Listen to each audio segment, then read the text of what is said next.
Let's look at an overview of the training data that we're going to be using in this course. The first part of this data is based on Splunk's online tutorial. We just kind of organize it here in a different way so that we can bring some clarity to the metadata fields that you're going to be associating to this data when you upload it into Splunk. So your data is going to be coming from 3 web servers. We've given the names WebServe1, WebServe2, and WebServe3.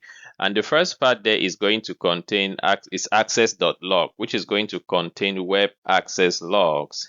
And the second one is secure.log, which is going to contain security logs. So these are actually Linux authentication logs. Now, there is another part of the training data that is going to be generated locally on your Splunk instance. So we're going to be using an app known as Splunk's Event Gen app to generate, events that we're going to be using along the course as well. You're going to see how we can do that.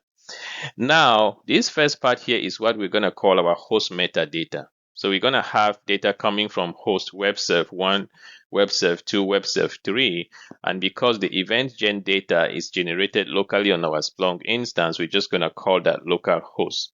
So what's going to happen then is that we're going to take data from all the sources and then we index that data into Splunk.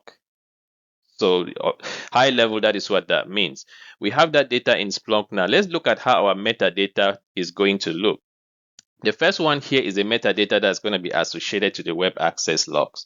So we're going to put the web access logs in an index called web, and then we are going to associate it to the access combined pre-trained source type. And then the source, of course, is going to be automatically access.log because, as we said in the theory part, it's going to be associated to the file name. And then those logs are going to be coming from web servers 1, 2, and 3. And then for the security logs, we are going to create an index called security. That's where we're going to put it. We're going to associate those to a pre-trained source type, which is Linux secure. And then the source, again, is going to be the name of the file, which is secure.log. And of course, those are coming from the 3 hosts as well. And then the final piece here is the event gen data. For that one, we are not going to create a new index. And what does that mean? If we are not creating a new index, then it's going to put it in the main index. The source type, we're just going to call it event gen. That's a configuration that we are doing. We could call it anything. And even the source, we're going to call it eventgen.conf.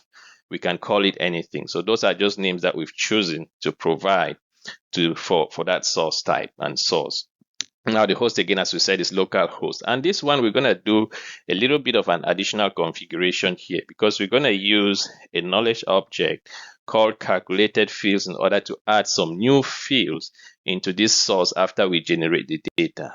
Now, we're not going to discuss calculated fields as part of the Splunk Core Certified User course because this is discussed in the Splunk Core Certified Power User course.